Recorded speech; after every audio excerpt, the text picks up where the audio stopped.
Hey guys, what's going on? My name is Anton, and welcome to today's video for Legends of Runeterra. Today we've got a patch, patch notes. We should have the patch go live actually in a couple of hours from when this video goes online.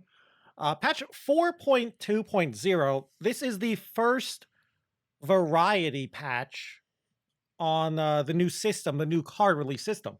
So we're gonna have a lot of not a lot, but like we have some cards being released in all of the regions. No champions; champions are being saved at least for now for the bigger patches. We also got some nerfs and some buffs too. Not many because it's not a dedicated balance patch, but a few. Gonna be honest with you, a little disappointed with how the patch is looking, but honestly, whatever. I think it's not the worst, but I think it could be definitely much better. I think there's a lot of room for improvement. I'm trying to not be too critical because again, this is the first of the what does it call it? This is the first of the variety patches, I guess is the way to put it. So let's go and look at the patch. Now then, patch 4.2.0. So, as they were saying here, basically, first variety patch of 2023, wanted to help each region really get back to its roots. And so here are some new cards, basically. First card up, I'm going to be honest with you, doesn't really hype me up for this patch. Ceaseless Sentry, 2-mana 2-1, last breath draw 1. It's literally just Avaros and Sentry, but in Shadow Isles. While the Avaros and Sentry has always been a bit of a strange fit for the Freljordian Tundras, we think the Ceaseless Sentry can find a second life in Shadow Isles control and slay strategies. Okay. Cool, but like, I agree. Like, I agree with this. Like, I do think, basically putting Avaros and Sentry in Shadow Isles makes it a much better card. I'm just like, okay, yeah, whatever. Like, it's not exciting. Like, it's good. Don't get me wrong, this is a good card. Like, we all know Avaros and Sentry is a solid playable 2-drop. But I'm not really excited to play it. I'm like, yeah, okay, I guess if I'm in like a Kindred deck, I'll play some of these. Maybe a Karma deck, like Shadow Isles Karma, sure. But I'm not looking at this and I'm like, wow, I can't wait to play with this card. Like, we all know what this card is. We all know what it's doing. It is nice that it's buffing some Shadow Isles decks that are not in Freljord, that or traditionally don't play Freljord, like Kindred, like Nasus, I don't know, Spooky Karma, etc., etc. So yeah, solid card, but not exciting. Next up, Generous Gem Crafter. 3-mana 2/3. When you play a spell, grant a random ally in hand +1/+1. Okay, sure, what are they saying about it? The Gem Crafter is happy to lend her services to a lot of different Targon strategies. Whether she's helping your Kale level up, pushing a Bard to critical doot range, or even just letting Invoke decks double down on even more future value, she should grant you a smoother experience. There's a lot of problems I have with this card. One, the randomness does suck, but whatever. That's like, yeah, okay. I look at this card and it reminds me of the Freljord card, Starlit Seer, the 2-mana 2/3 that is basically almost the same. It's like a 2-mana 2/3. When you play a spell, the top ally of your deck gets +1/+1.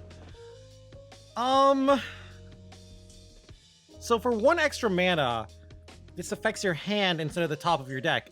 That's better, yes, to affect the hand instead of the top of the deck, but for a whole extra mana? And also, what Targon deck wants this? The one that I can see that would probably play this is Elusives. You know, something with like maybe a Targon Bandle, Targon Ionia, like Zoe plus something else, maybe a Zed deck. I could see trying to go for a little bit of a value style with something like a Felios. A Felios, you get the moon weapon, so you get a lot of spells going. Is your opponent really going to waste removal on Gem Crafter when they see Aphelios and Zoe? They're probably going to want to save their removal for the Aphelios and for the Zoe, so yeah, I kind of like this card. I just think it's a little too slow for the current meta. As for big invokes, like, so what? So what for, like, Aurelion Soul? It's like, wow, Aurelion Soul's an 11/11. Okay, so what? But I think this card's fine. I think it's a solid playable card. Deck building cost of having to play a lot of spells might be a problem, but there are decks that have cards that generate spells. Victor is a prime example of this. So, you know, PNZ Targon has seen play, so I could see like a 2-2-2 split, like 2 Zoe, 2 Victor, 2 Aphelios, and some Gem Crafters. So I like the idea. I like the idea of this card. Not very exciting because it's just more stats, but it seems solid. What do we got next? Ah, yeah. Blocking Badger Bear. 3 mana 4/4 elite. I can block units with elusive. So it's basically unnerfed Badger Bear with more stuff on top. We wanted to help Demacia get back to one of its core strengths, plopping down a big pile of beefiness and daring your opponent to do something about it. Okay, I mean, like, that's the most boring of all the Demacia strategies, but if they want to do it, well, not much I can do. And if you don't know what I'm talking about when I'm saying this is unnerfed Badger Bear, the original Badger Bear used to be a 3 mana 4/4 when it was released, and it was actually played because it was just really good stats for its cost. Also, Grizzled Ranger was a 4/1. They nerfed both Grizzled Ranger and Badger Bear. They nerfed Grizzled Ranger to a 3/1, what it is now, and Badger Bear to a 3/4, what it is now. So, is a 3 mana 4/4 good enough to see play? If it was just that, if it was just a 3 mana 4/4, I would say no. But the fact that it has the elite tag and the like, basically the elite tag is what makes it playable in my opinion. The fact that it basically has an active sharp sight effect all the time is just like the cherry on top. Just being like, oh, you're playing Zoe, you have acorns, you have I don't know, like your Victor rolled elusive, whatever. I have blocking Badger Bear, which by the way, that name is, could you really not come up with a better name? Whatever. But yeah, I think this is really solid in elites. The problem is it's elites. Elites are kind of a joke. I think right now elites might be the best they've been in a long time, but elites are still kind of just a joke of a deck, kind of a meme. Not really that much of a meme, but just looked down upon as like weak, runs out of cards, and has trouble closing out games. Blocking Badger Bear doesn't fix any of those problems, but it does help it curve out better. You play like turn 1, the elite dog, turn 2, Battlesmith, turn 3, Badger Bear, activates the dog, making it a 3/3. The Battlesmith makes the Badger Bear a 5/5, which is pretty good. The problem is, it's like lack of a keyword kind of hurts. Like no tough, fearsome, etc., etc. Really don't want to be playing things that are just big balls of stats against Eye of the Dragon decks, Dragonling decks, things that can make cheap, small chump blockers. And we're probably going to keep seeing Eye of the Dragon and Dragonlings because Rise. Next up, the Banana Blaster. This card is just penis reference, penis euphemism all over. But the Banana Blaster. 4 mana 2/2 Yordle. When you play it, deal damage equal to my power to a unit. And it is a skill, so your opponent can interact. They can just either shrink it with a freeze or a troll chant. They can just kill it with a mystic shot. But you can also play stuff in response to that as well, so that's pretty solid. I think this card is good. What are they saying about it? We think nanners may show up in standard Bandle strategies that can see the appeal of a 2/2 body with a good-sized ping. Looking at you, Noxus. But he can also foster some hand buff strategies with either Targon or Bard that get him so big he can make any opposing threat go splat. So I think there are 2 decks that like Banana Blaster. I don't think it's an amazing card. I think it's solid. The first deck, I think, like they already hinted at, Noxus Bandle, so something like Nora with Lord Broadmane, I think is pretty good. Maybe even like Nora Swain, because it does help your Swain level up. And Nora Swain always did have a problem leveling up Swain. So yeah, Bandle Noxus probably likes this card. The other deck I really like this in is Freljord. Freljord Bandle. There is actually a Freljord Bandle deck floating around right now that's not awful, not amazing. It's like high tier 2, lowish tier 1. Braum Nora, basically just a triple Spirits Unleashed deck. You cast 1 Spirits Unleashed, you make this thing a 3/3. 3 damage kills a lot of things in this game, chat. And of course, you're left behind with a 3/3 as well. So yeah, I think this card is pretty solid. Goes into a couple of decks that are also already really strong. So yeah, I don't really think it's a build around though. I don't think you're going to be trying to like make this like a 10/10 and shoot anything for 10 damage, but it's a solid addition to existing archetypes. Oh, this card. Priestess of Desert Light. Probably the worst card here out of all the cards that have been announced. Priestess of Desert Light is a 6-mana 4/4. Round start, deal 4 to me. So basically, she kills herself on the start of the next round, unless you've buffed her somehow. Draw a champion. Or, if your deck started with 6 different champions, summon it instead. This is a meme. That's all this is. I'm not going to try and fool you and make you think this is competitive or anything. This is not competitive.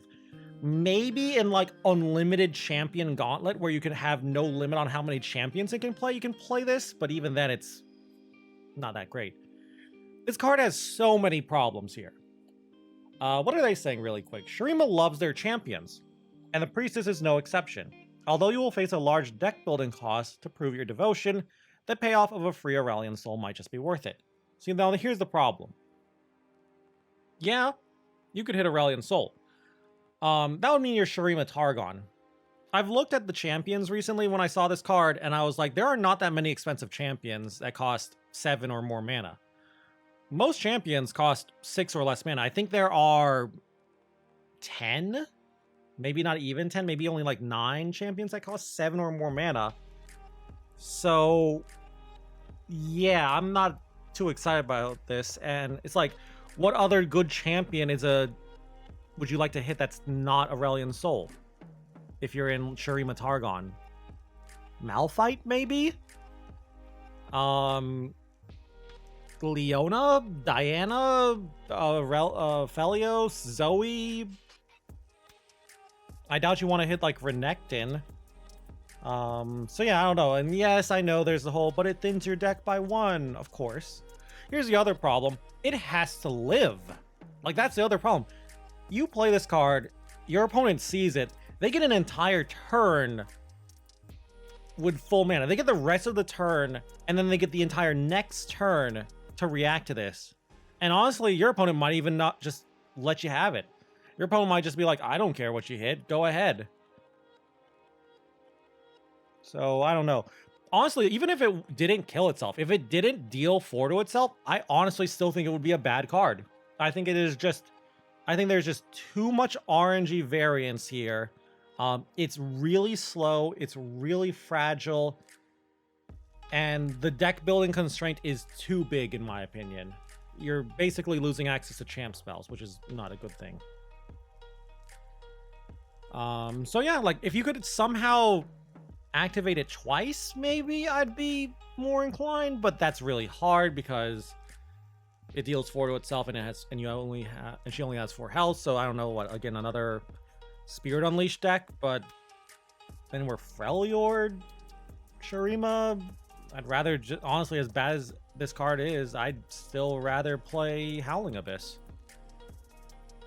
Oh well. But yeah, I honestly think this is a meme, and I don't think you should play this if you are trying to win. Next up, though.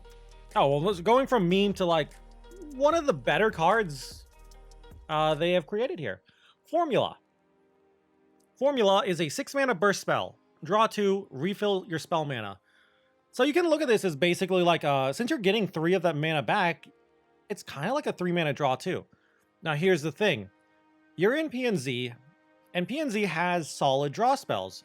Basically, this is fighting with Rummage and Drum Solo. Now, of course, you could play all of them, but you don't want to have just your deck be only draw spells. You need some spells that actually do things, you know, like Mystic Shots. I like this card. First off, Reggie, Pharaoh's Financier, loves this card. Like, just great hit from Pharaoh's Financier in pretty much every matchup, except for maybe like the most hyper-aggressive matchups. Albus Ferris loves this too. Jace loves this. Lux loves this. Heimer loves this. So many decks love this. Now,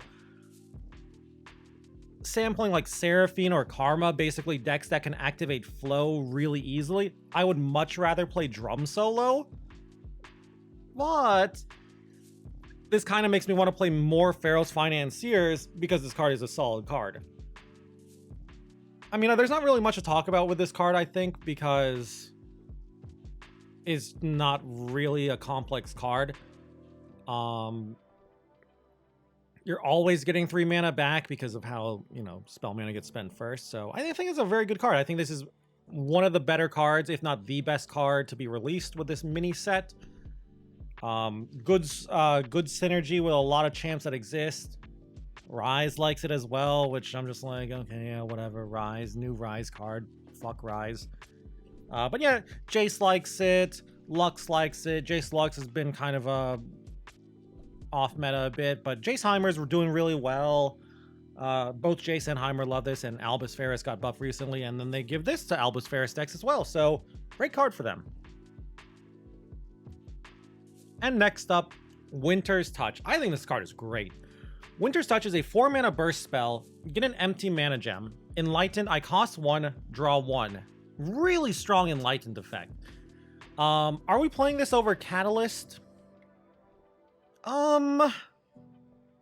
Yes.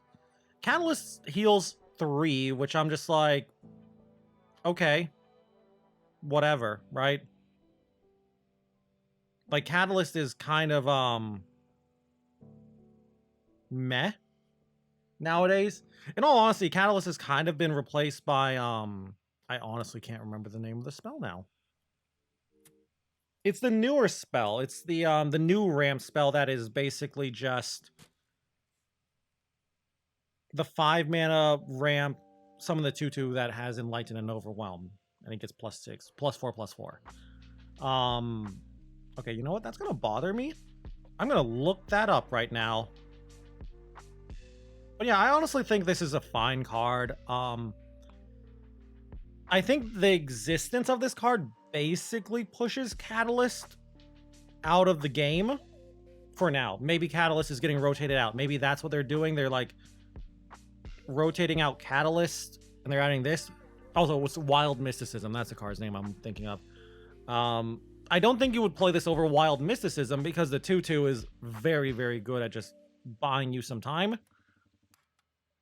But I think you play this in addition to Wild Mysticism. Like, you play like 3 Wild Mysticisms and like maybe 1 to 2, maybe even all 3, maybe 3 Winter's Touch. And the other cool thing about this card is it lets you play a 2-drop. It lets you play a 2-mana card.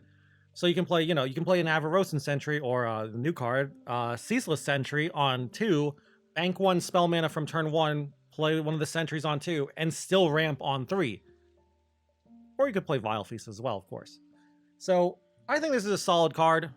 Not much to talk about. Kind of hate that they're buffing ramp again with how solid Field of Rush is right now, but whatever.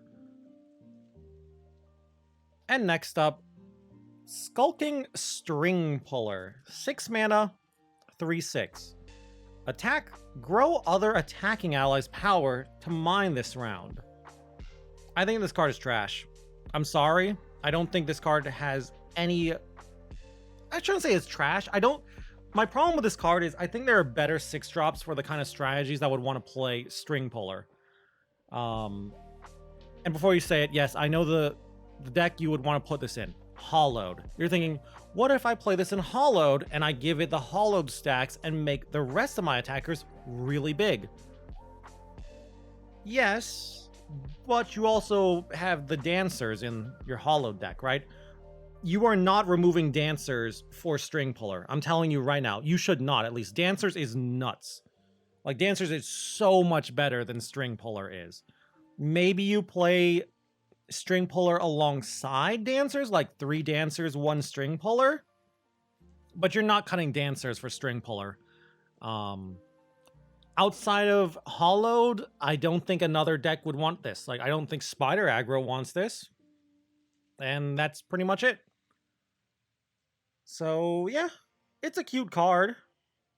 Cute artwork, too, but I just think Dancers is way, way better in any hollow deck than what this can do.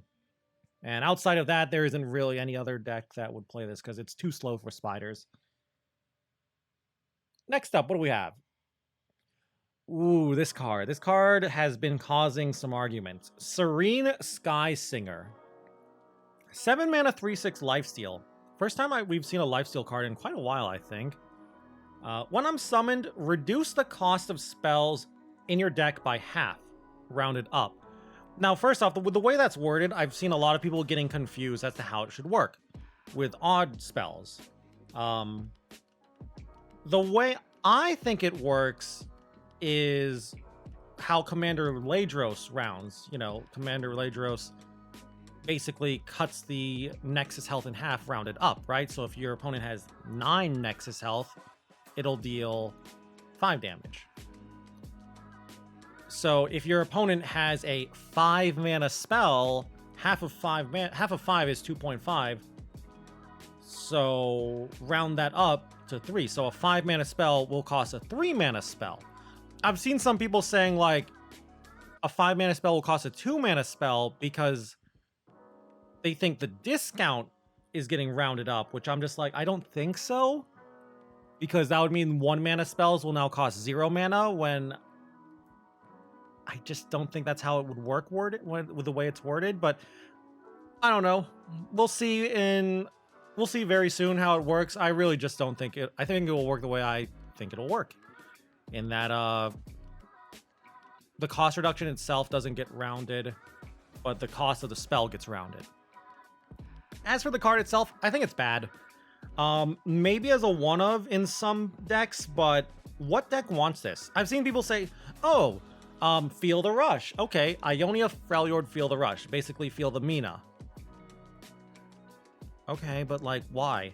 First off, it doesn't affect your hand. If this card affected your hand, yeah, I think this card would be pretty solid. I would probably play 2 of them. But the fact that it doesn't affect your hand is really bad. Like, imagine you draw, you know, your Feel the Rushes, your, I don't know, your Buried in Ice. In other words, your big spells. And then before you play this card, that feels so bad to be missing out on those giant discounts you want. And I've seen some people say like, oh, okay, then what about like a Karma PNZ deck? I play a lot of Karma PNZ. Karma PNZ is not playing that many big expensive spells. Your big expensive spell is usually like a 1 of Glorious Evolution, maybe 1 Sputtering Song Spinner, and then besides that, Hexbliterators. That's it. Yes, 2 mana deny is very annoying, but are you really playing a 7-drop to get that? I don't know. I don't think Rise would play this, like Rise Ionia. I think this is way too slow for Rise Ionia. Rise Ionia, I feel, would rather just get more consistency and just kill you than playing this slow Dirtle card. So there's my problem. I just don't know what deck wants this. It's really slow, way too expensive. The lifesteal is nice, but a 3-attack lifestealer on turn 7 is not doing much. And yes, you can play ramp. You can play like Wild Mysticism or, you know, the new ramp spell Winter's Touch to try to ramp into Sky Singer. But if that was me, if I was building that deck, I'd rather just cut Sky Singer and play other cards like, you know, Concussive Palm or Hasty Fatefolk or Eye of the Dragon, you know, cards that would keep me alive so I can cast the other stuff.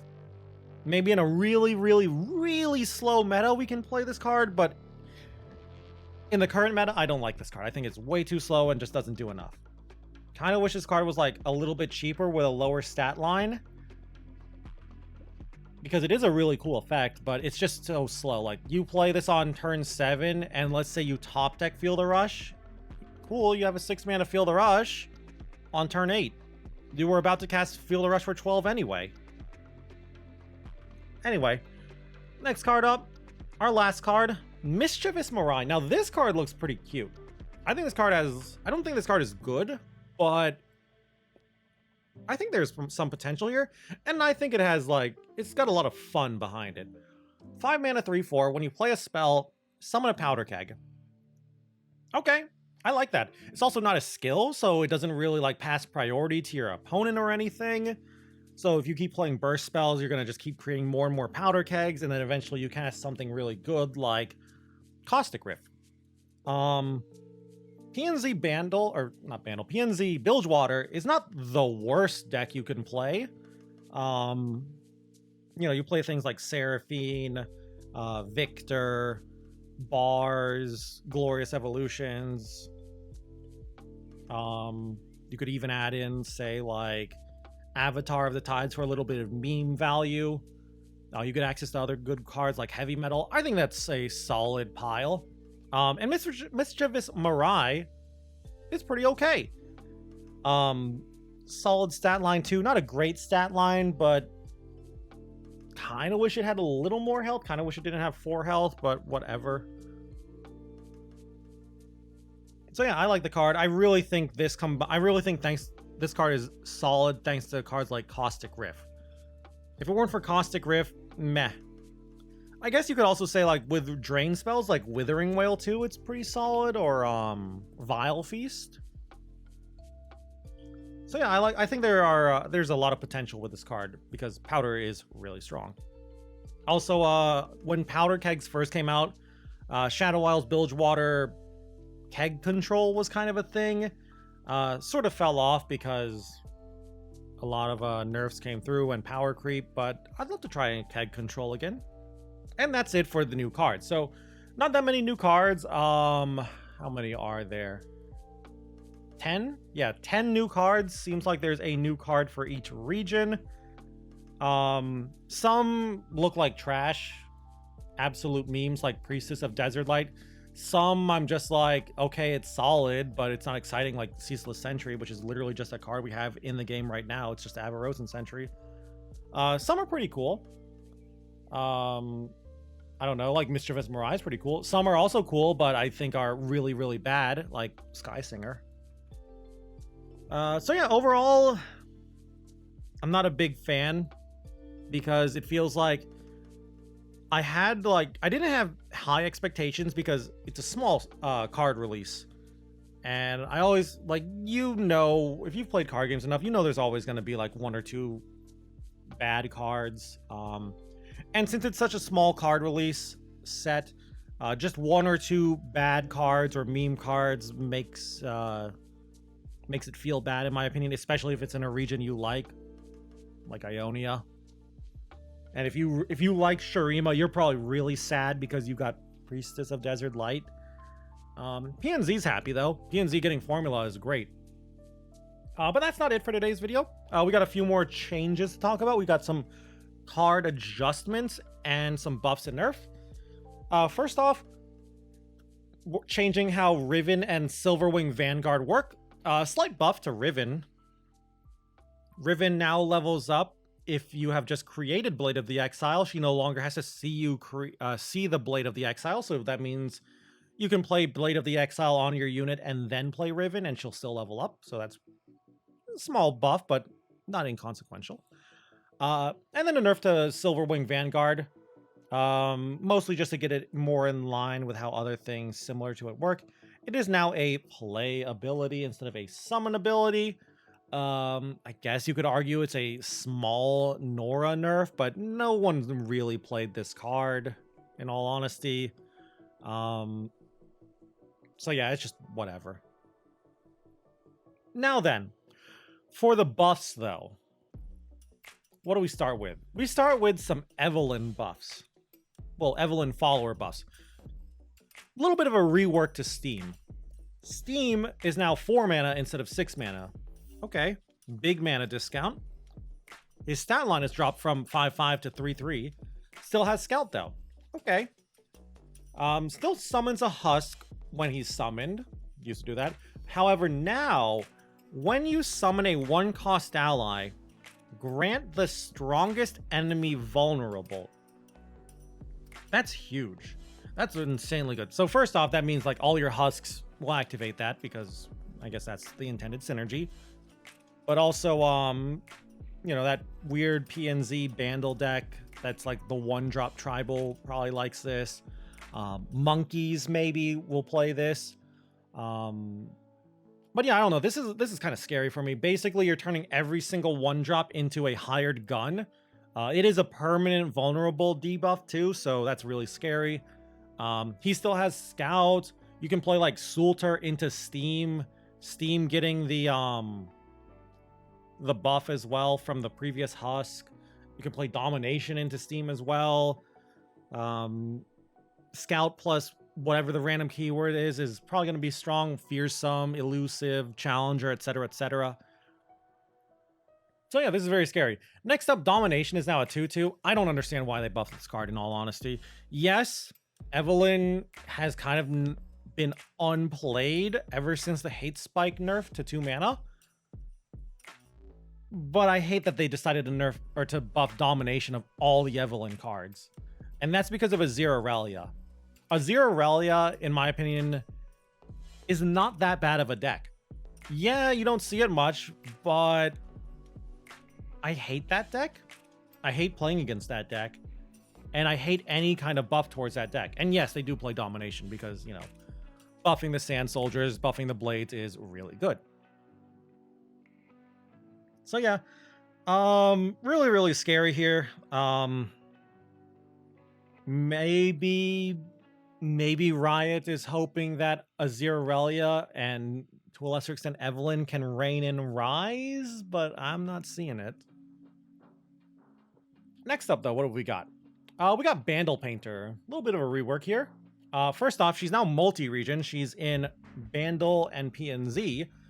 And she still does the discard 1 to create a multi-region follower, except now the random multi-region follower is discounted by 1. Does this make her good? Maybe. PNZ generally has a lot of stuff it likes to discard. The thing is that PNZ didn't really lack ways to discard cards. Like, you know, they want to discard like Ignitions from Ballistic Bot, Hex Score upgrades from Victor, bad randomly generated cards from things like Seraphine or Bar. But they had cards to do that. They had like Sumpwork Dredger and Zonite Urchin to do that. Will you play this over Sumpwork Dredger? I think it's Sumpwork Dredger, the 3 mana 4/3. Yes? I don't know. It's basically like, what's more valuable to you? A random multi-region card that gets a 1 mana discount, or the top card from your deck? I pretty much always want the top card from my deck, but I don't know. Obviously, this is much stronger now than it was previously, but I still don't think this is good enough. But who knows? I don't know. I like this card. Cute art too, so I like it. Next up, we got what? Mistfall. I'm going to be honest with you, when I first saw this buff, I had to read this card multiple times because I forgot this card even existed. Mistfall is a 3 mana landmark. Used to say, each round, the first time an equipped ally is equipped, refill 1 spell mana and grant them +1/+0. So they have removed the +1/+0 and now it refills 2 spell mana instead. I don't think this does anything. I think this card is still too much of a tempo loss. Like, what? Again, I remember talking about this card when I first saw it. I was like, what deck wants this? Master Yi?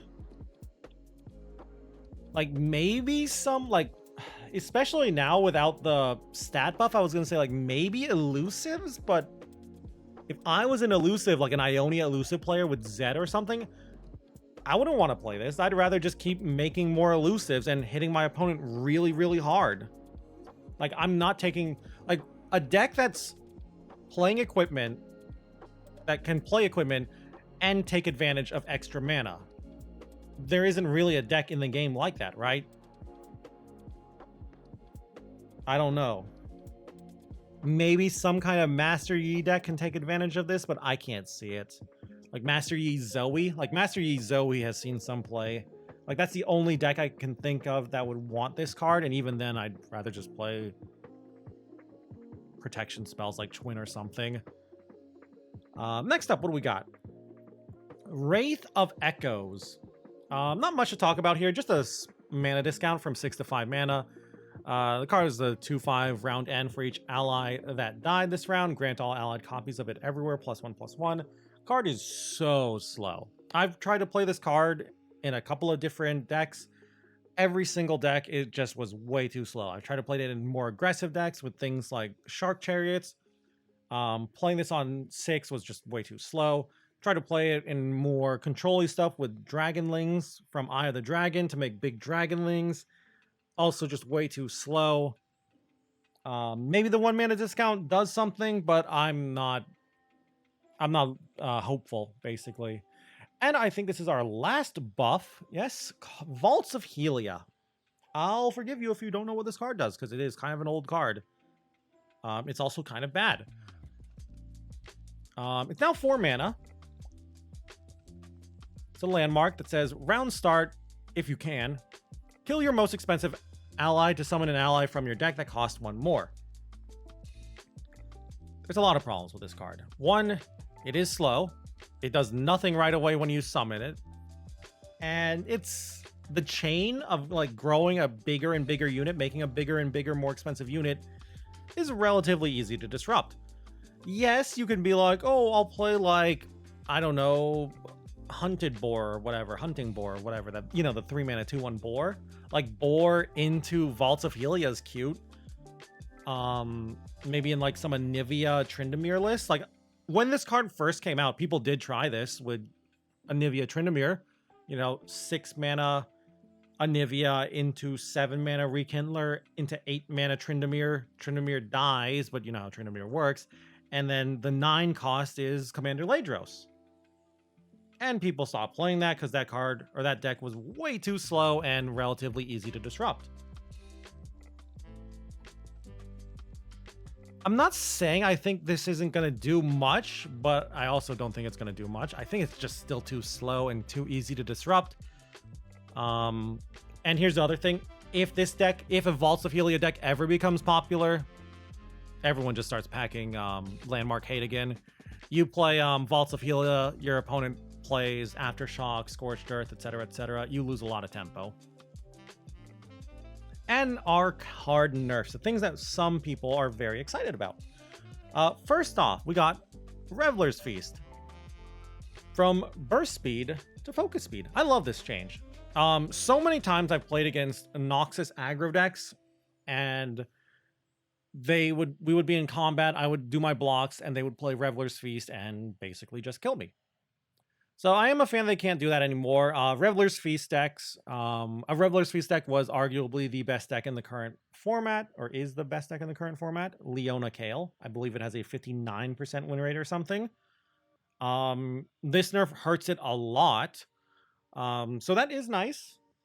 Can't really use this as well as a response to something, to a life gain card like a Vile Feast or something. So that's nice too. So yeah, I think this nerf is really, really nice. I know a lot of aggro players hate this nerf because it is a really big nerf. But I'm not an aggro player. I'm a control player, and fuck them aggro players. And next up, Atrocity. I've had some people actually say to me, streamer, aren't you sad about this Atrocity nerf? I am not. Atrocity is gone from fast speed to slow speed. I've had a lot of people say, like, shouldn't you be sad about this nerf? Because isn't Atrocity really good for control?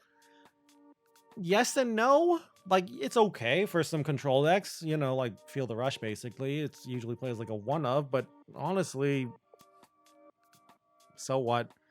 Yeah, I guess Viego is sad about this, but I feel like the decks that abused Atrocity the most were just mid-range stuff that had like 1 or 2 big units. So yeah, I'm not sad to see this get nerfed. Don't know why they're nerfing it now. Atrocity is not really a problem, in my opinion. Yes, there is a deck that plays Atrocity right now. Tristana Shadow Isles does usually play like 1 or 2 Atrocities. But that's not really the most problematic card in the deck, so I don't know. And that while that deck is good, it's not like oppressive or anything, so I don't know why they're nerfing it. To me, it basically says we're preparing for future cards, and we think there is a card that we're going to release soon that's really, really good with Atrocity.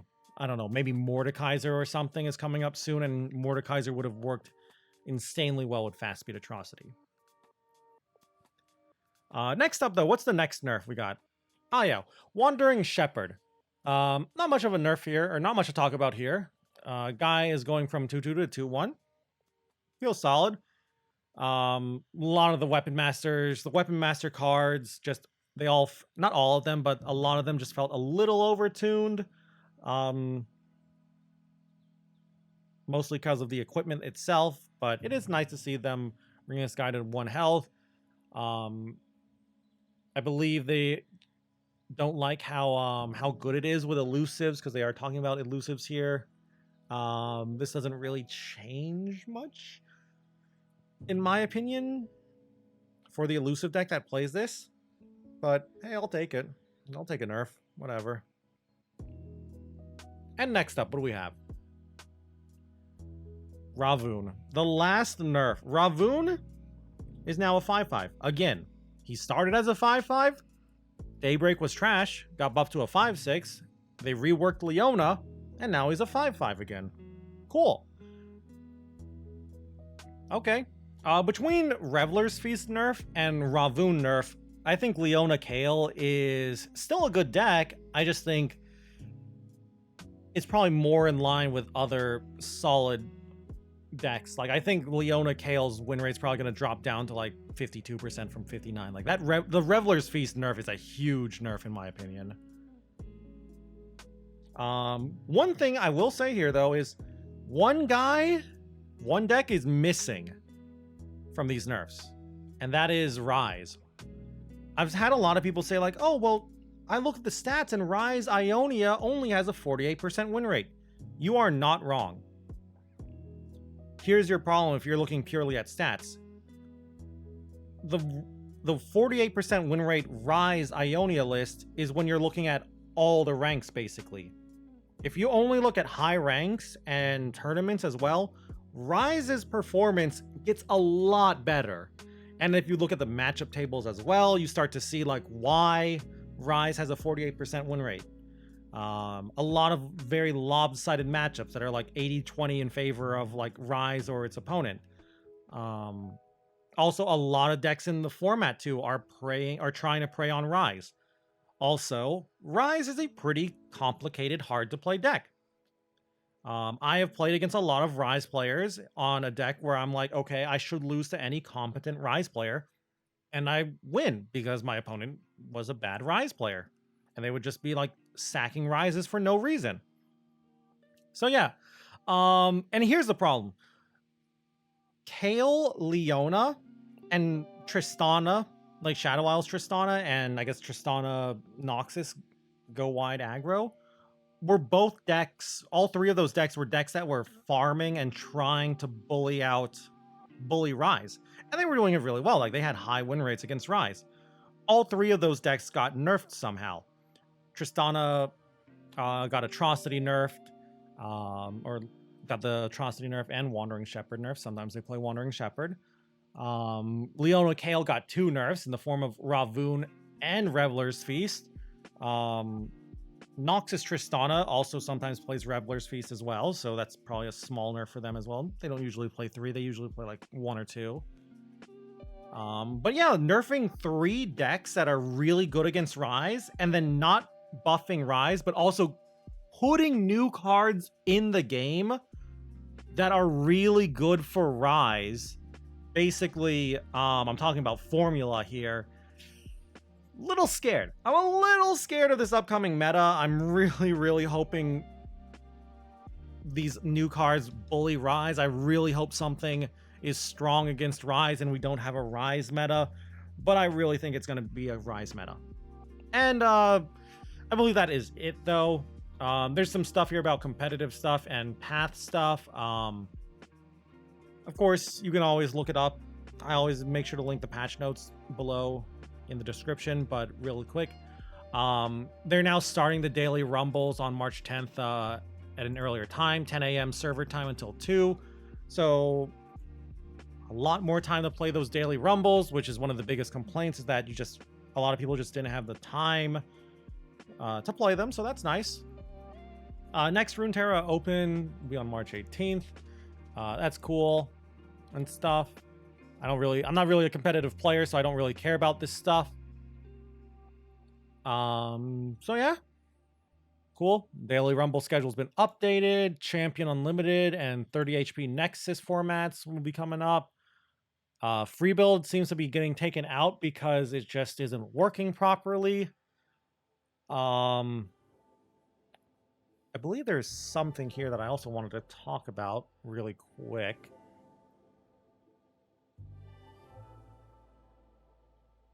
Here we go. New Daily Rumble formats. You know, you got your standard deck building rules, 2 regions, 40 cards, 6 champs, but then you got Singleton and 30 HP Nexus. It's exactly what it says. It's a Singleton format, and you start with 30 HP. So yeah. Best of one, kind of annoying, whatever. Singleton just basically tells me, hey, play Seraphine, play Cat, whatever. 30 HP Nexus means you can be greedy. Aggro is probably going to be very limited in that format. Right here, this designer note. Singleton is also going to be the format for the Runeterra Open. I've heard a lot of people hate this. I don't really have any strong feelings about this because, again, I'm not really a competitive player. I feel like if I was, I'd probably hate it because Singleton is kind of high variance in terms of formats. Unless you have like a lot of tutors or something, like in Magic's Commander. Or a lot of overlap between cards. Again, Singleton being the format for the Runeterra Open, to me, is just basically saying, hey, Seraphine's really good. Play Seraphine. We wanted to experiment and try a different format for the last Runeterra Open of the beta season. Once we're out of beta, you can expect the following Runeterra Opens to be the most competitive formats we have. And then, you know, some Path of Champions stuff, lots of bug fixes. Thresh and Nami have been added to Path of Champions. And that is it for the entire patch. So, overall, not a big fan of this patch. I think it's like a 4, maybe a 5 out of 10 patch in general. Not exciting at all. I feel like they whiffed on a lot of buffs and nerfs. I feel like them missing out on nerfing Rise really puts a damper on any kind of hype I might have. I know a lot of people also are just like, I can't believe they didn't nerf Rise in any manner. And in fact, the fact that they created new cards or are putting new cards in the game that are just really good with Rise also doesn't help. And they even nerfed decks that are good against Rise really makes me not excited to play this balance or this upcoming patch. Now, the reason why I'm not saying like it's a 0 out of 10 or a 1 out of 10 patch, the new cards do look nice. Like, I will say that. I will give credit where credit is due. Some of the new cards are pretty cool looking. Yeah, there's only 10 cards, but I'd say like 3 or 4 of them are kind of interesting. Like the Ionia card is pretty cool. Some of them are kind of boring though, like basically just Shadow Isles, Avaros, and Sentry, Ceaseless Sentry. The new ramp spell, which is just like, oh wow, another ramp spell, cool, whatever. But yeah, I don't know. I'd love to hear your opinion on this patch. Because I've been hearing all kinds of opinions here. Some people love this patch, some people hate it. What do you think of the patch? Do you think it's a great patch? Do you think it's a bad patch? What do you like about it? What do you hate about it? What do you wish was in it that's not in it? Do you agree with me? Do you think Rise should have been nerfed, or do you think Rise is fine? So yeah, And if you guys just enjoyed the video in general, I'd love it if you could leave a like or a comment down below. Always helps me and always helps out the channel. And if you guys want to keep up with the Legends of Runeterra content, you can always go and subscribe to the channel as well. Also, if you want to watch me play some Legends of Runeterra, you can go and check me out over on Twitch at twitch.tv/Zenaton, where I stream pretty much every single day. Anyway, though, with that all said and done, thank you all again once more for watching this video. And until I see you guys in the next one, bye.